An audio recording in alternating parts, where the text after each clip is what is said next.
dim silence before dawn, a wounded SWAT officer stumbled upon a tortured military canine. SWAT, ổn rồi. Broken, Mày an toàn rồi. starving, but still Nhanh thôi. fighting to live. She had two choices: walk away, or risk everything to save a soul the world had abandoned. What followed was a battle against corruption, a bond forged in pain. But hành trình sa khiêng trái tim bạn nhàn lại vì xúc động. If this story moves you, please like, share, comment, and subscribe to our channel so you never miss another powerful tale of courage, loyalty, and hope. Stay with us.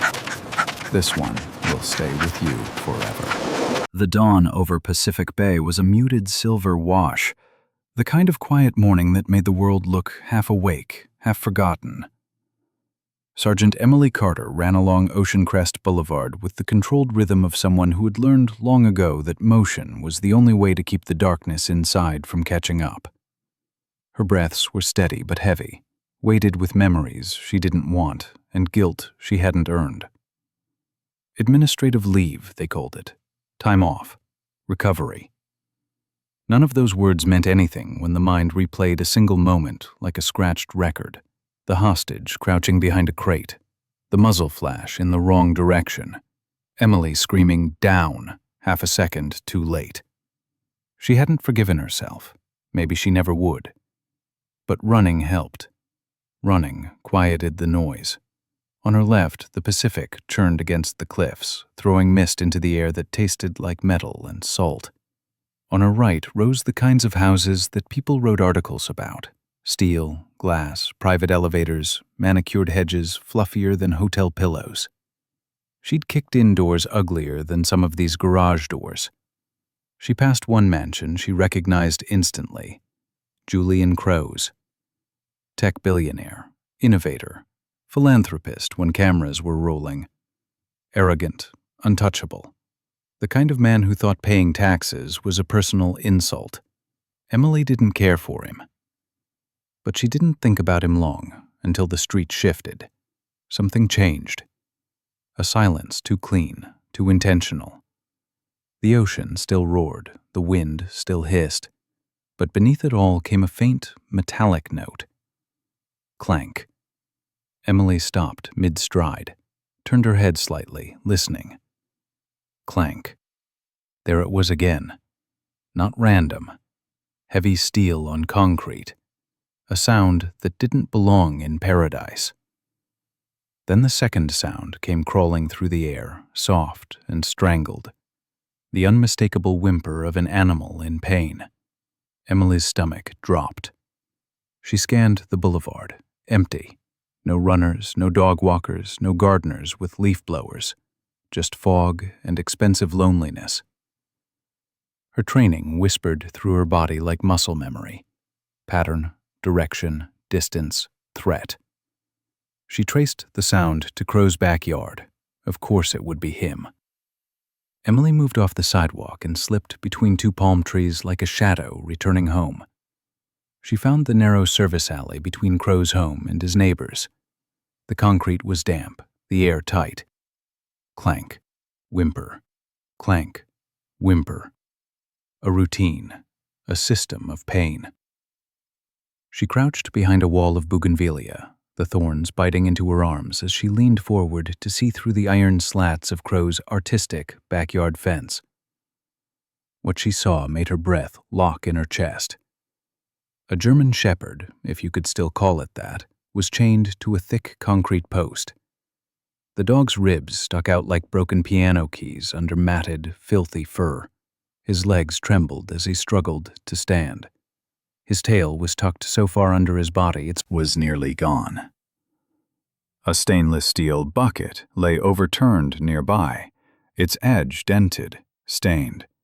A weapon disguised as a feeding dish.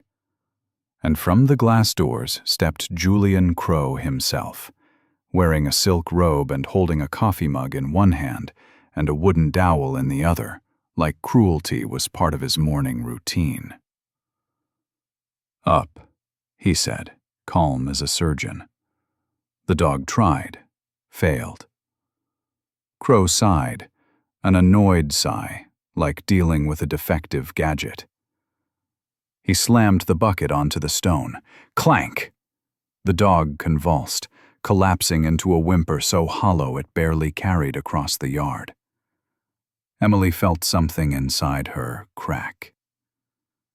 Crow wasn't training the dog. He was breaking him. And the rhythm, the methodical cruelty, meant this had been happening for a long time. Emily's fingers tightened around her phone. She hit record. Crow tapped the dog's snout with the stick. Speak. The dog remained frozen, terror locking every muscle. Defective, Crow muttered, and raised the bucket again. Emily's vision tunneled, her heartbeat turning into a slow, lethal drum. She saw the warehouse again, the hostage afraid to look at her, the suspect shouting, the flash, her mistake. She had sworn never to let fear destroy another life, not human, not animal, no one.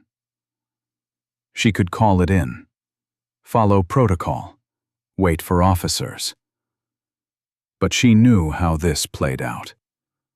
Rich man lies, police hands tied, animal control seizes the dog, and within hours he's gone, labeled aggressive, unfixable, euthanized quietly while Crow sips coffee. The law would not save this dog. She could. She must. When Crow disappeared back inside, the dog collapsed again, shivering, broken. Emily stayed hidden until the fog lifted enough for her to see the dog's chest rising in painful, shallow breaths. Then, with the certainty that felt like destiny carved into her bones, she made the choice that would change everything. She stepped back from the fence, slipped out of the alley, and walked home with the steady, lethal calm of a woman planning a rescue mission she knew she had no legal right to attempt, but every moral duty to complete. The dog's life, whatever was left of it, now belonged to her, and she would not fail him. Not again. Midnight draped Pacific Bay in a dense, silver fog, the kind that muffled footsteps and blurred the world into a watercolor of shadows. It was the kind of night criminals prayed for and cops feared, unless the cop was someone like Sergeant Emily Carter, who now moved through the darkness with a purpose sharper than any warrant she didn't have. She wore black, simple, practical, quiet. Not SWAT gear. She wasn't allowed to touch that while on leave. But the way she moved, low, controlled, every breath measured, said SWAT lived in her bones, not in her uniform. Her heart didn't race. It calculated. Her hands didn't shake. They knew what they had to do. She approached Crow's mansion from the service alley again, this time as a ghost with a mission. Save the dog, or watch him die. No other outcome existed. The fog thickened, rolling like smoke between the tall hedges and the cold concrete. The world felt hollow, as if holding its breath. Emily knelt beside the junction box she had spotted earlier. Sleek, polished metal. The kind of overpriced security equipment rich men bought to feel safe without ever testing it.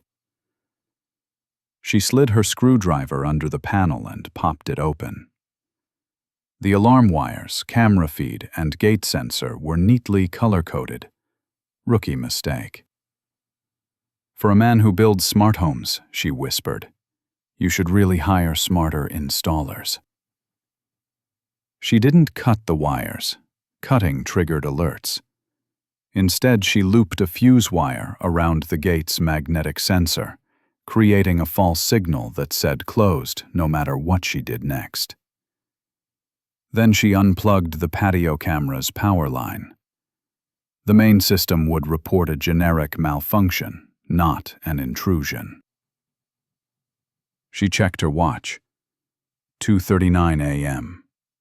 The hour when the human brain sleeps the deepest, and even nightmares take a brief break. Perfect. Emily slipped to the iron gate.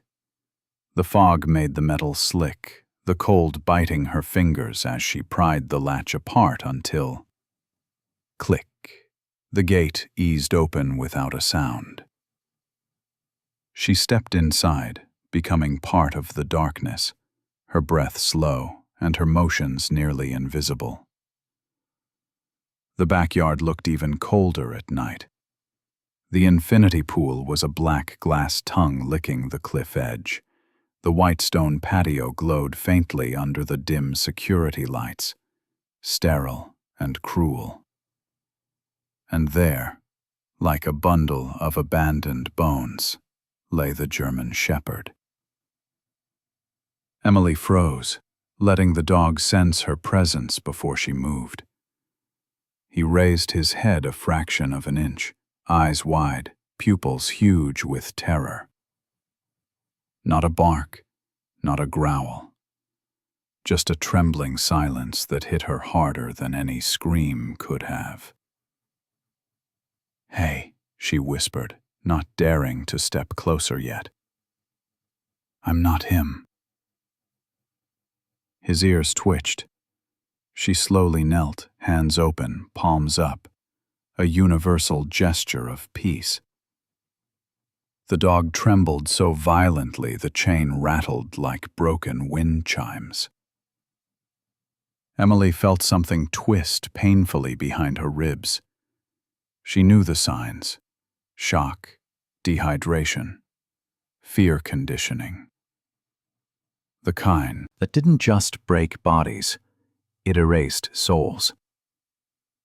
"You don't have to move," she murmured. "Let me do the hard part." Inch by inch, she approached. The dog didn't lunge. He didn't try to bite. He simply braced. For pain. For punishment. For the next blow he'd learned was always coming. Emily swallowed hard, rage thick like smoke in her throat. She reached into her backpack and pulled out the bolt cutters. The shepherd recoiled, expecting impact, whimpering so softly it nearly shattered her. "No," she whispered, voice cracking despite her training. "Not for hurting. For saving." She positioned the cutters around the steel link of the chain. She counted her breaths. Then, snap. The link broke with a loud metallic crack that echoed across the patio. The dog flinched violently, but Emily stayed frozen, waiting, letting him see her hands were empty now. No harm, only freedom. She placed the cutters on the ground far from him and pulled out the thick wool blanket. The air smelled of salt and cold stone as she unfolded it slowly. "This might hurt," she warned softly. "But I promise, just once." She touched him. He whimpered, weakly snapping in reflex, but the bite had no strength. Emily didn't pull away. "I know," she whispered, tears burning the corners of her eyes. "I know someone hurt you for a long time. But I'm here. I've got you." She slid her arms beneath his frail body. His ribs felt like knives under her fingers. He let out a deep, broken groan. Pain, fear, surrender all woven into one sound. Emily's throat tightened. "I've got you," she repeated. You're safe now." She wrapped him tightly in the blanket, lifting him gently like a wounded child. He weighed almost nothing, too little for a dog his size. She could feel every tremor, every shallow breath. His head pressed weakly against her shoulder, as if too tired to resist or too desperate for warmth to pull away. She moved back toward the alley, each step an eternity. The world was so quiet she could hear the dog's faint heartbeat through the blanket, sluggish, frightened, stubborn. A survivor's heart. She slipped through the gate, closed it without a sound, resecured the latch, and disappeared into the fog with her stolen miracle. When she reached her car, she looked down at him. His eyes, still terrified, flickered as he tried to stay awake. "You're not dying in that yard," she whispered, brushing a hand over his head. "Not on my watch." The dog exhaled, shaky, weak, but trusting for the first time.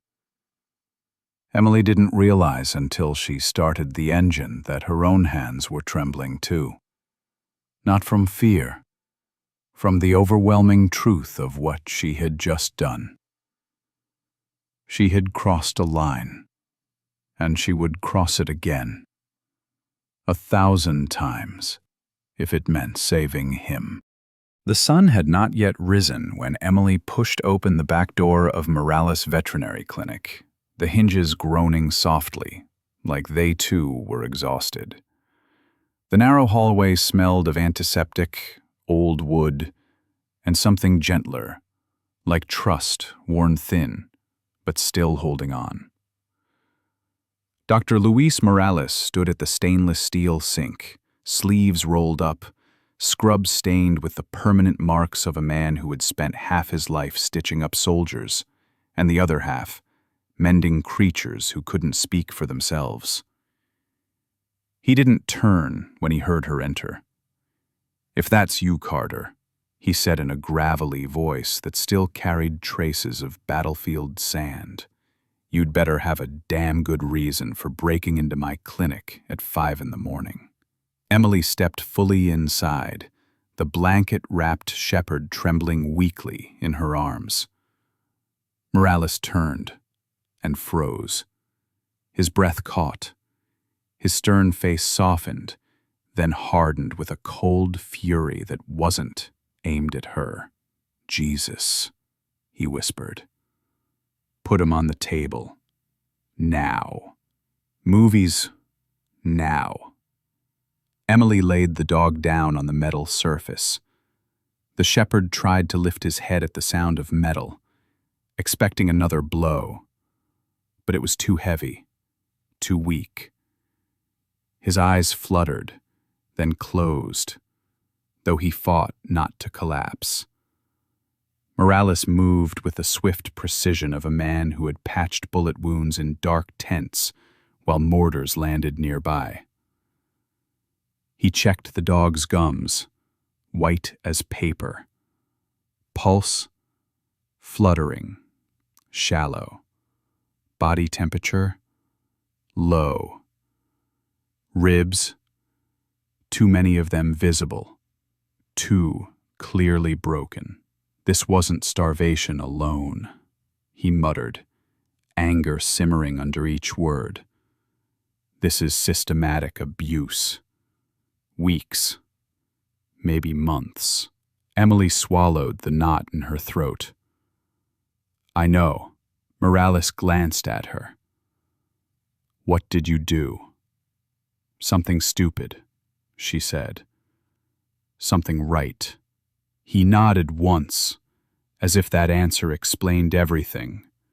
And perhaps, in the world they came from, it did.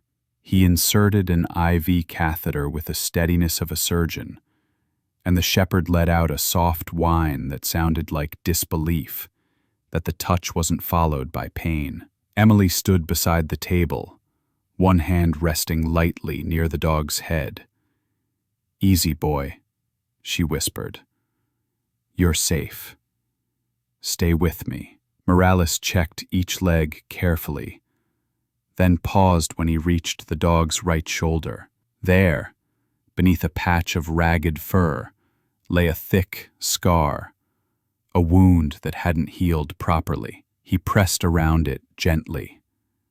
The shepherd jerked and whimpered, more from memory than pain. There's something under here, Morales murmured. Something hard. Emily tensed. Like what? Shrapnel? No. Morales frowned deeper, his fingertips tracing the outline beneath the skin. This feels like a microchip, but not a pet chip. Larger. Military grade. Emily's breath stopped. Military? Let me check. Morales retrieved a scanner and waved it over the shoulder. Beep. Nothing. He tried again. Beep. Nothing. He pulled the light closer. His eyes narrowed. Someone tried to destroy it, he said quietly. Heat damage, melted casing. This chip didn't die accidentally. Someone didn't want it to be read. Emily felt the room tilt slightly. Why would someone do that? Unless the dog wasn't supposed to be owned. Morales didn't answer immediately. He went to his old desktop computer, one probably older than half his patience, and typed quickly. If I can salvage even part of the serial code. He used a magnifying lens and a sterile pick to lift a sliver of melted casing. He squinted. I can see the prefix 0002. Emily blinked.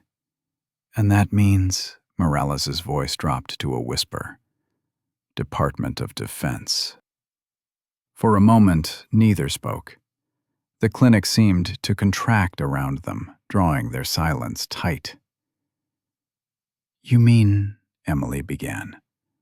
Morales nodded. This dog wasn't stolen from a shelter. He was stolen from the United States government. He typed rapidly, accessing an encrypted database he probably wasn't supposed to have anymore. He searched missing canine units, transferred dogs, combat losses. Lines of data flickered. A file popped open. Morales exhaled sharply. Here. Emily leaned in. On the screen was a photo, not of a battered stray, but of a proud German shepherd in a tactical vest, eyes bright with purpose. Canine Echo. Multi-purpose tactical response dog. Missing 3 months. Presumed stolen en route to reassignment. Emily stared at the dog on the table, frail, shaking, a shadow of the warrior on the screen. Echo, she whispered, voice trembling. The shepherd's ear twitched slightly, as if he recognized something, a name he had once known but had forgotten through pain. Morales turned to her. Carter, whoever took him didn't just want a guard dog. They wanted a symbol, a weapon, a trophy. Emily's voice hardened. Julian Crow. Morales nodded grimly. Makes sense. Men like him love owning things built to serve. Emily felt her chest ache with something she hadn't let herself feel since the warehouse incident. A fierce, raw need to protect. Morales placed a gentle hand on the dog's neck. He's a soldier, Emily. A real one. Someone tried to break him. Someone nearly succeeded. The shepherd let out a small exhale, shaky but reaching, like he was trying to stay alive simply because someone finally cared. Emily leaned closer, touching his head lightly. Echo, she whispered again, more firmly this time. You made it out. You hear me? They didn't win. Morales adjusted the IV drip. He's stable for now. But Carter, she met his eyes. People don't steal canines without connections. Crow won't call the cops. He'll send someone worse. Emily nodded slowly. Let him come. Echo isn't going back. She looked down at the dog, whose breathing had eased slightly, comforted by the warmth of the blanket and the soft cadence of her voice. In that moment, Echo opened his eyes, dark, worn, filled with a pain older than any wound. But behind that pain was a flicker. Recognition. Trust. The first ember of a bond neither of them knew they desperately needed. Emily exhaled. We'll get through this, she whispered. Both of us. Echo blinked once, slow, deliberate. An answer as fragile as hope. But hope, Emily thought, was enough to start a war. The El Nido Motel sat on the far edge of the city, like a secret everyone already knew but pretended not to.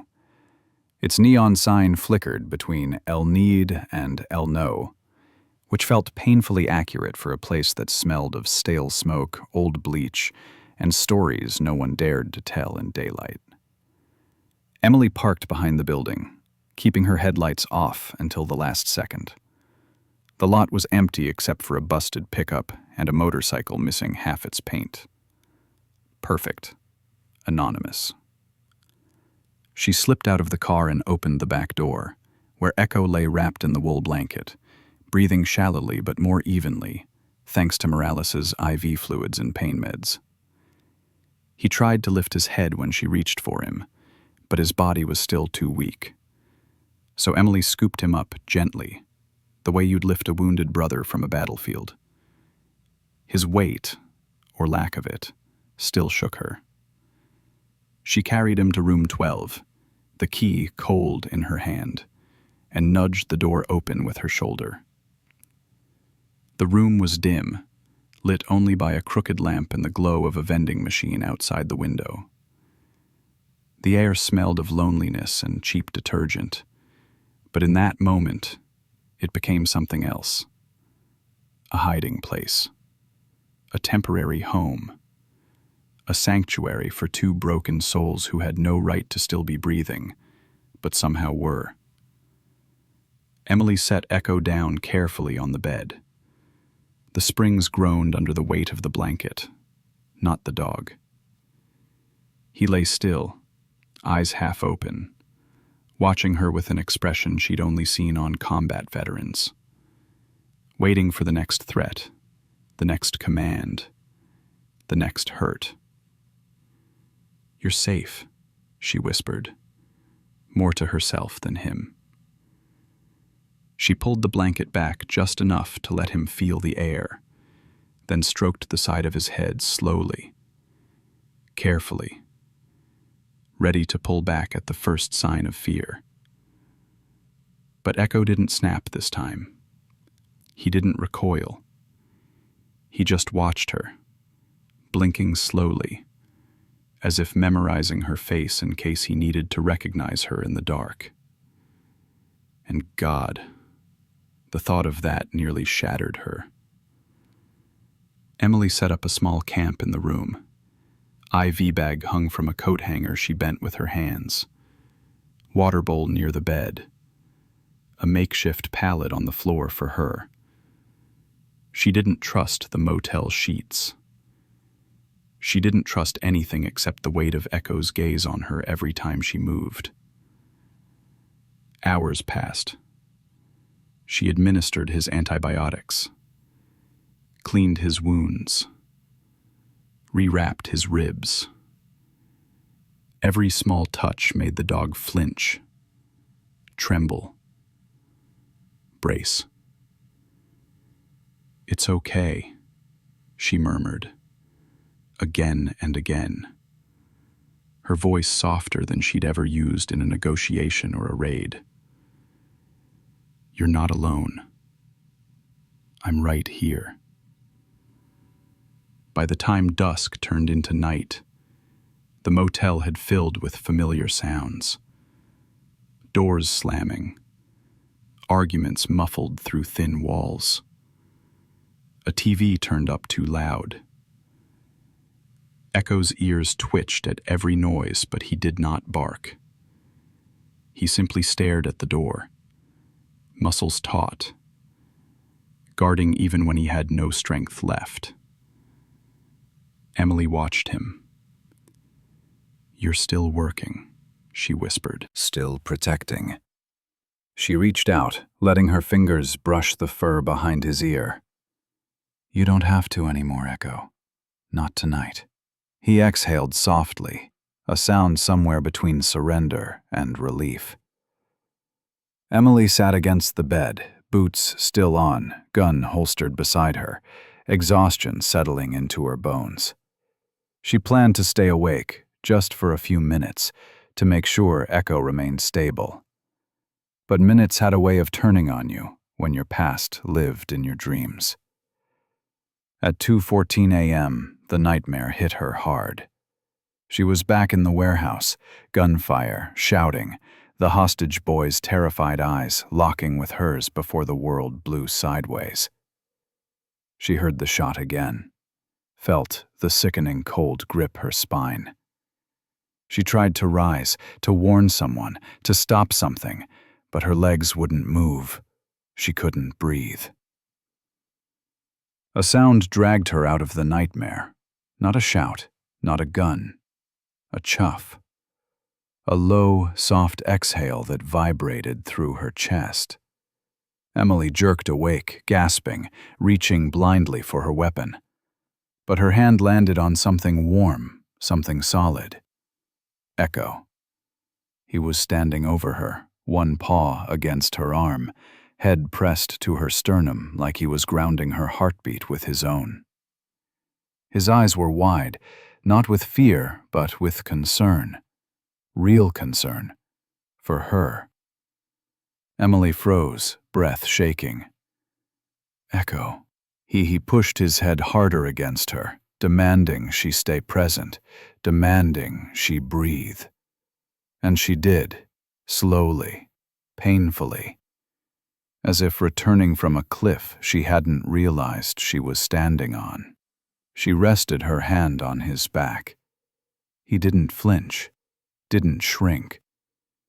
Instead, for the first time, he leaned into her touch, not out of fear, but choice. "Thank you," she whispered. Echo blinked, slow and deliberate. Acceptance, connection, something deeper than obedience. A bond. After a while, he lowered himself beside her, careful not to hurt his ribs, but positioning his body so that it touched hers from shoulder to hip. Warmth against cold. Hope against memory. Emily stayed like that for a long time, letting the steady thump of Echo's heartbeat synchronize with her own.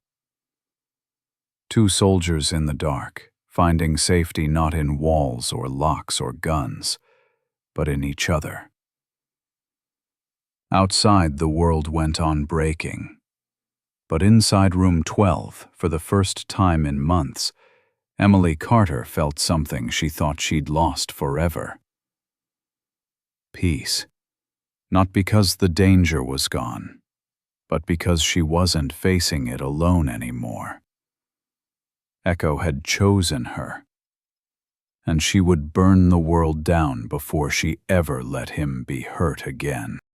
Eos morning crept into the El Nido motel like a hesitant visitor, slipping through the curtains in thin, dusty beams that painted the room in pale gold. Emily woke with a stiff neck, leaning against the side of the bed, one hand resting instinctively on Echo's flank. The dog lifted his head the moment she stirred, ears twitching, eyes scanning the room before landing back on her face. Still alert, still guarding. Even broken, he was a soldier. Emily rubbed her eyes and looked at the clock, 6:12 a.m. She'd slept longer than planned. too long. Echo nudged her softly with his nose, as if checking she was actually alive. "I'm okay," she whispered, stroking his head. "Thanks to you." His tail thumped once, weak but purposeful. It struck her that he had no reason to trust humans. But he trusted her. Enough to pull her from a nightmare. Enough to sleep with his spine pressed against hers. That kind of loyalty, the kind trained into combat dogs, didn't break easily, no matter how hard someone like Crow tried. Emily sat up fully and looked at him. "We can't hide forever, buddy," she murmured. "They'll come." As if answering, Echo lifted his head, ears tilting toward the sound of a car rolling into the lot outside. He didn't growl. He didn't tense. He simply observed, calculating. Emily peeked through the curtain. An old sedan, not Hale, not Crow's style. But it was a reminder. Time was running out. Morales had warned her. Crow wouldn't call the police. He'd call men who didn't wear uniforms, men who didn't ask questions, men who didn't leave survivors. "We need help," Emily whispered. But not local cops.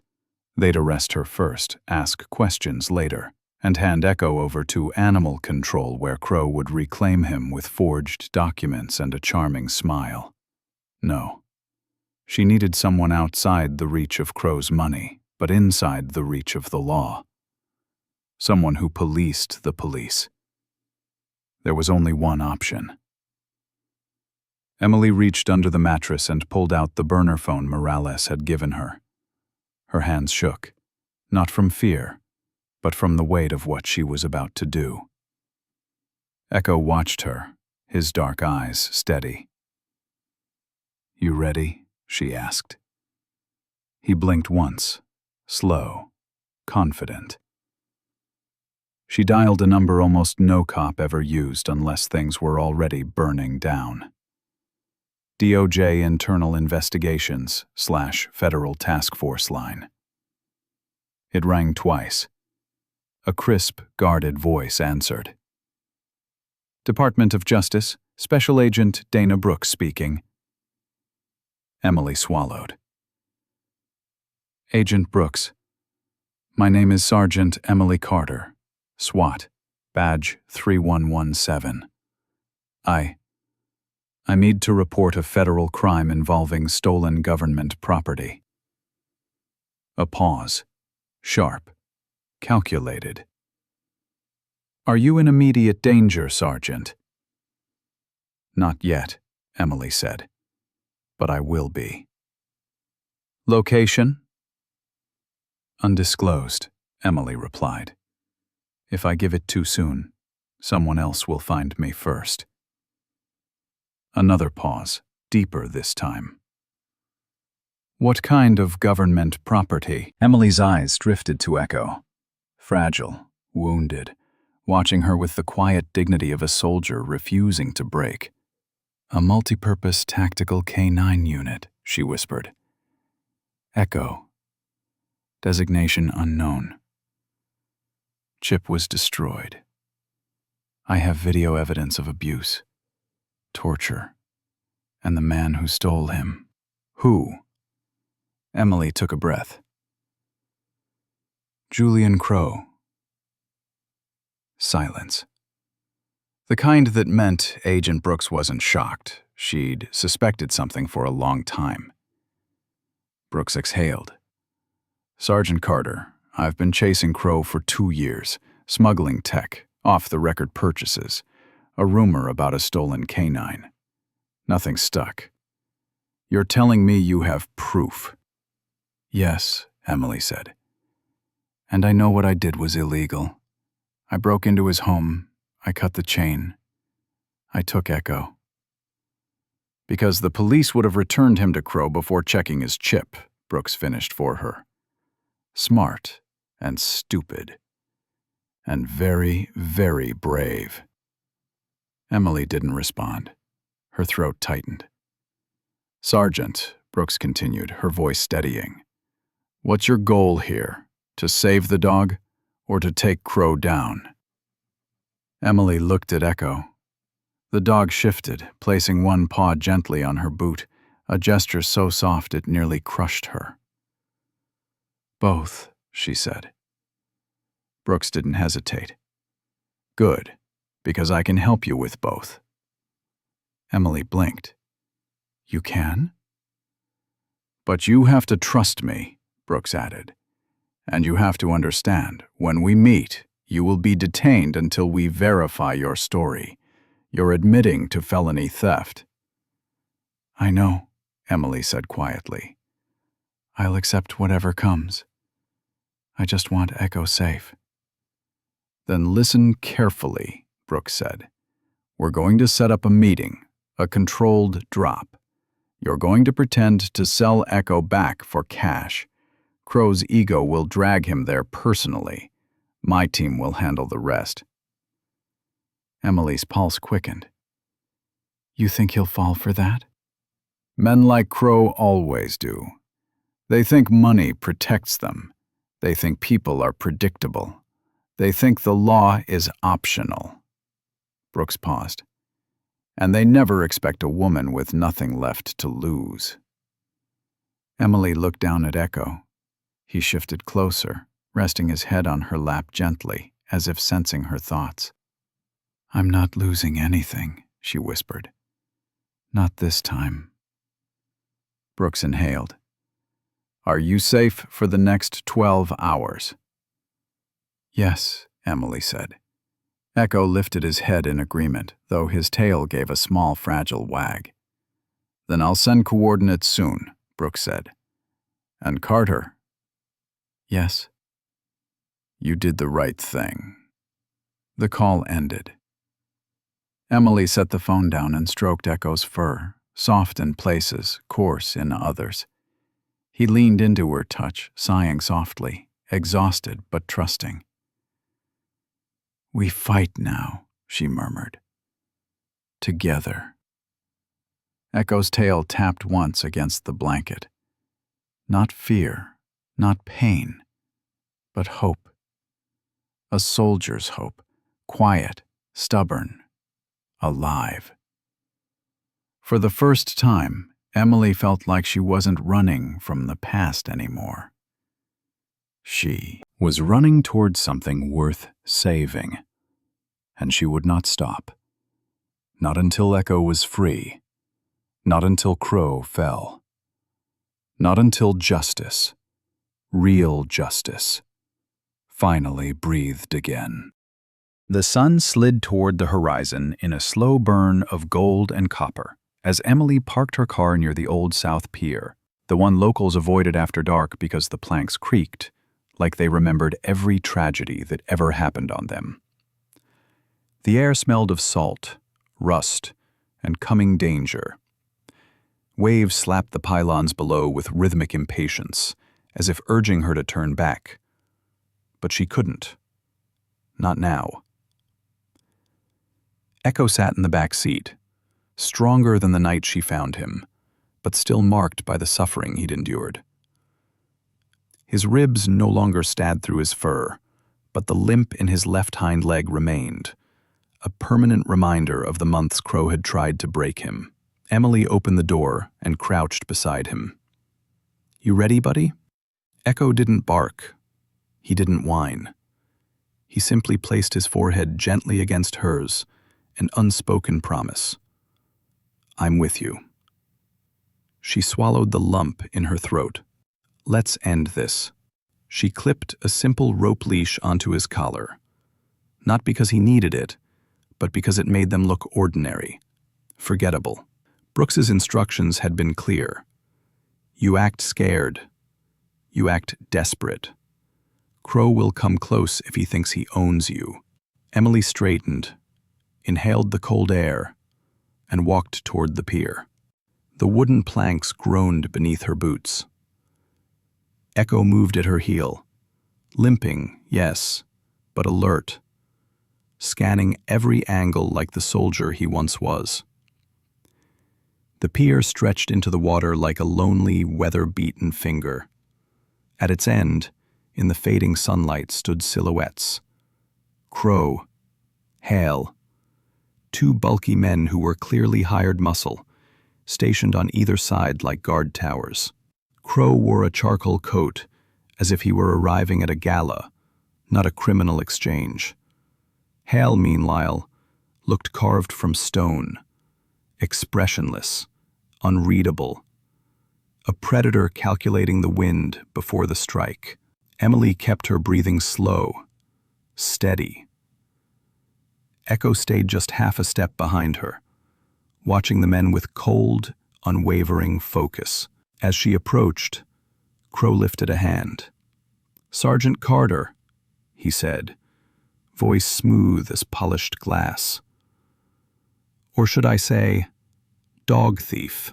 Emily forced her expression into something between defiance and fear. "You want the dog, I want money." That was the deal. Crow's smile curved in a reptilian way. "You made a bold move taking what's mine. I must admit, I didn't expect someone like you to survive long enough to negotiate." Echo's ears flicked at the tone. Emily subtly squeezed the leash in warning. "Stand by." "Not yet." Crow gestured, and Hale opened a briefcase full of cash, neatly stacked bills. Untraceable, the kind criminals liked to trade with. $200,000, Crow said. "More than enough for you to disappear." Emily kept her gaze on him. "I didn't come here for a lecture. You want the dog or not?" Crow tilted his head. "I want you to understand something first." He stepped closer, eyes sharpening with a cruelty that came from long practice. "That dog Was disobedient, stubborn. I tried to correct him, to condition him, to make him worthy of me. You ruined months of work." His voice dropped, darkening. "But that's all right. Once I get him back, I'll start again. From the beginning." Emily felt Echo lean forward, muscles tightening. His hackles rose in a slow, deliberate wave. His growl, low, almost inaudible, trembled against her leg. Emily didn't need to understand dog language to know what it meant. He remembers, and he isn't afraid anymore. Hale signaled the two bodyguards. They began to spread out, preparing to flank and seize the dog. Emily held her breath. 3, 2, 1. "Now," she whispered. Echo stepped in front of her, positioning himself as a shield. No barking, no snarling, just pure, poised readiness. Teeth bared, shoulders squared. A warrior reborn. Crow's eyes widened. "Control your animal," he snapped. Emily smirked. "I'm not the one he's angry at." Before Crow could retort, a voice cut sharp through the wind. "Julian Crow, hands where we can see them." Floodlights snapped on from every direction, behind crates, beneath the pier, across the parking lot. Agents emerged like shadows unfolding, all in tactical gear marked with bold white letters. FBI, DOJ, NCIS. Crow spun around, shock wiping the smugness from his face for the first time. No, this is a private transaction." "It's a felony," Agent Dana Brooks called, stepping forward with her badge glinting. "And you just confessed to animal torture, possession of stolen federal property, and participation in an interstate smuggling ring." Hale reached for something under his coat, but Echo lunged, not to attack but to intercept the angle. A warning. Hale froze. The bodyguards dropped their weapons instantly, unwilling to take on both Echo and an army of federal agents. Within seconds, Crow was face down on the icy planks, wrists locked in cuffs. shouting at the agents about lawyers, influence, and board seats. None of it mattered. Not anymore. Brooks approached Emily, her expression softer than before. "You did good, Carter." Emily looked down at Echo, who pressed close to her leg, protective, calm, watching Crow finally lose the power he'd held for far too long. "He did better," Emily said quietly. Brooks crouched and looked Echo in the eyes. "Welcome back, Echo." Echo gave a small chuff, as if acknowledging the salute. For the first time since Emily found him, his tail moved, not much, just a faint wag, but full of meaning. Trust, relief, pride. Emily knelt beside him, wrapping one arm gently around his neck. "It's over," she whispered. The wind blew cold against them, but she didn't feel it. Neither did Echo. For the first time, neither of them was running. They had won. Together. The conference room at the Metropolitan Justice Center was the kind of place where truth came to die under fluorescent lights. Beige walls, government-issued table, 3 stern faces waiting behind folders stacked like accusations. Emily sat across from them in her SWAT dress uniform, clean, pressed, and heavy with unspoken guilt. Echo lay beside her chair, calm but alert, wearing no vest, no leash, just a simple collar and the steady, loyal gaze of a soldier awaiting his verdict alongside hers. The senior captain, a man with storm-gray hair and a voice that could quiet a riot, folded his hands.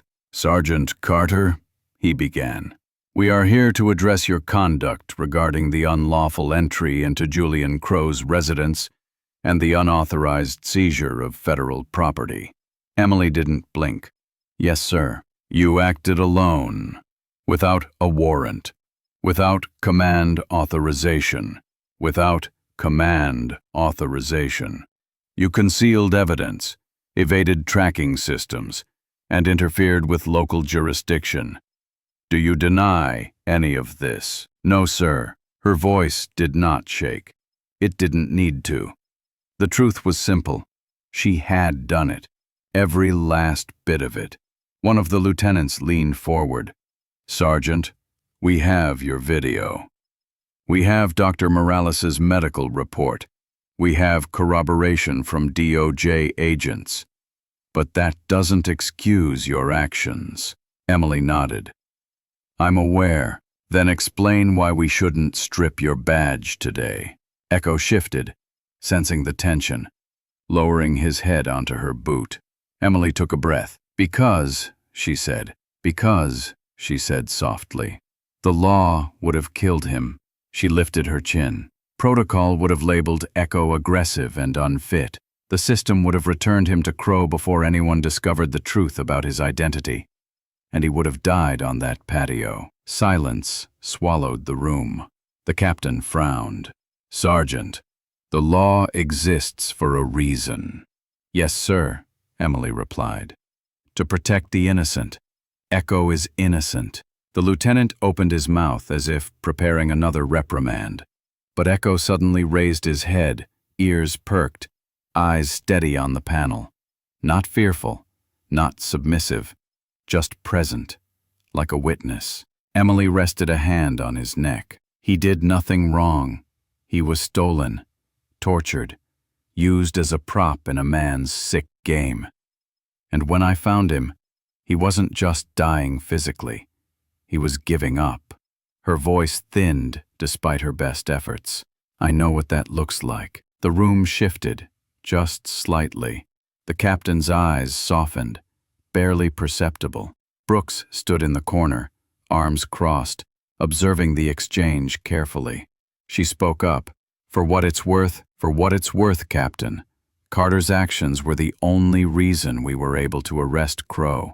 We've seized servers, documents, and digital records tying him to 3 years of illegal acquisitions.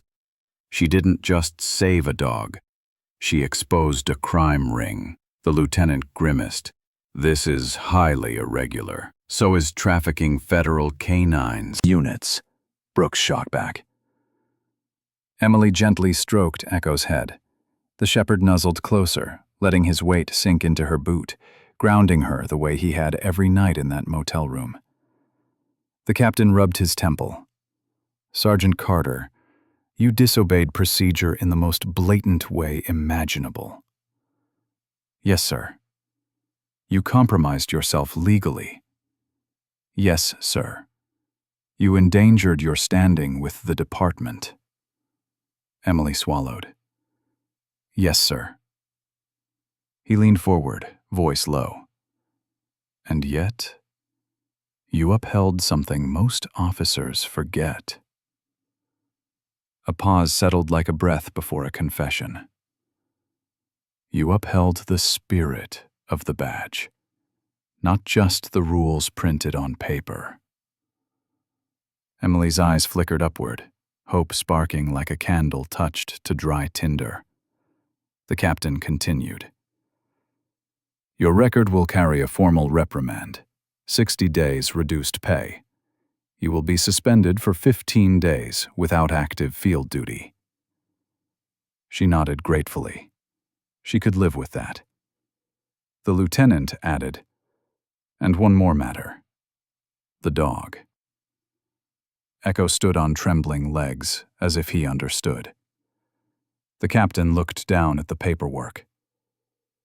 Canine Echo, designation Echo 7, has been officially decommissioned from federal service due to psychological trauma and physical impairment. Per federal policy, retired canines are eligible for adoption. Emily's breath hitched. He lifted a document. And the first right of adoption is offered to the handler who created the primary bond during recovery. Emily blinked rapidly, chest tightening. Sir, are you saying Sergeant Carter? The captain said with a rare softness. He chose you, and the department will not take him away again. Emily didn't realize a tear had fallen until Echo nudged her hand with his nose, as if telling her not to worry. She dropped to her knees, wrapping her arms gently around his neck. His tail gave a full, healthy wag, the first she'd seen without hesitation. Brooks smiled faintly. Looks like he's giving you your answer. Emily whispered into Echo's fur. You're mine now, and I'm yours. Months later, the Pacific Bay sunrise painted the world in warm pinks and golds as Emily jogged down the coastline. No tactical gear, no helmet, just a soft gray hoodie and a woman finally breathing again. Beside her ran Echo, fur shining, body stronger, limp barely noticeable. Every now and then he looked up at her with bright, grateful eyes. Emily laughed as he bounded into the surf after a tennis ball she threw. Bring it back, soldier! Echo charged through the shallows, water splashing high, tail wagging like a banner of victory. When he returned, dropping the ball at her feet, Emily knelt and cupped his face. We made it, she whispered. Echo pressed his forehead against hers, once more sealing a silent oath between two warriors who had saved each other. And as the waves rolled in, carrying the rebirth of a new day, Emily Carter realized something profound. She hadn't lost her purpose. She had found it, running beside her with unwavering devotion, a heart far braver than any human she had ever known. Echo's last badge wasn't pinned to him. It lived in the bond they shared, a badge of loyalty, healing, and a promise neither would ever break. Under the quiet glow of a new dawn, Emily and Echo remind us that true courage is born not from strength, but from compassion, the kind that heals what the world tried to break. Their journey shows that loyalty saves, love restores, and God is always watching over and protecting those who carry kindness in their hearts. If this story touched your soul, please like, share, comment, and subscribe so you never miss another heartfelt story. May God bless you, protect you, and guide you always. Amen.